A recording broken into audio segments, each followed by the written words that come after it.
Have you ever heard the Beach Boys songs, Good Vibrations? When you're on the street, you need to pick up people's good vibrations and people's bad vibrations. Pay particular attention to the bad vibrations. Some people call this listening to your inner little voice. If you watched the TV show Magnum P.I., the main character, Thomas Magnum, often talked about hearing his inner voice. I believe these days too many people have quieted their inner voice and their ability to pick up bad vibrations from other people. This may be because of our desire to be politically correct these days. I think oftentimes to be politically correct, we will not pay attention to our little voice that tells us someone we're seeing is giving us bad vibrations.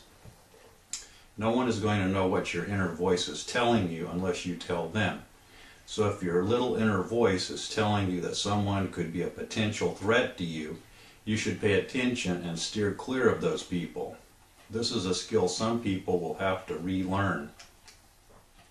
When you hear that little voice in your head, listen to the first voice, not the second voice you hear. Many times I hear the little voice that says, "Watch out for that guy." Then I hear a second voice that says, "Oh, do not be silly." You should always abide by your first instinct. Last year I came out of my house and saw a strange car parked near my house. There is a vacant lot next to my house. The car was sitting in front of the vacant lot. I could tell there were several men sitting in this car. It was a new BMW, so it did not fit my neighborhood.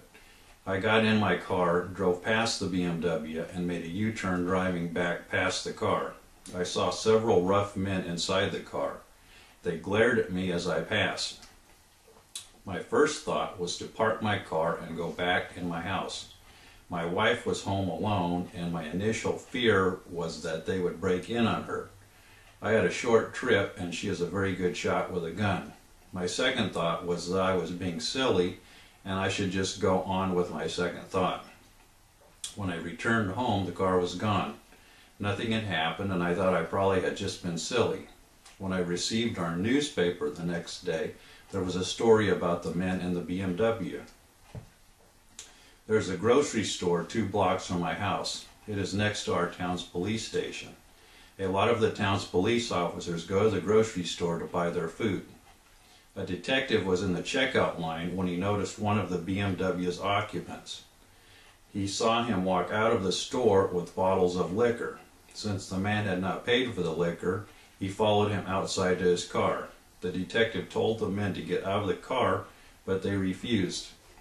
The detective hung onto the side of the car as the car tried to speed away. Other policemen were coming out of this police station and noticed what was going on. They had to arrest the car's occupants at gunpoint. The occupants had warrants for their arrest. This is another example of vibrations I got off of people. It is an example of why I should always pay attention to my first little voice.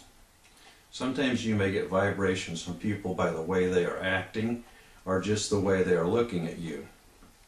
They may look at you in a peculiar or hard way. Their behavior may give them away, such as peeking around the corner at you.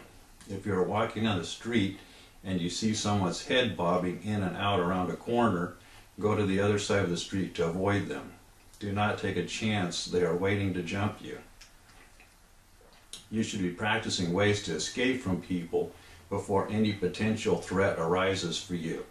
If your inner voice tells you to stay away from someone, then use the methods you have already been practicing.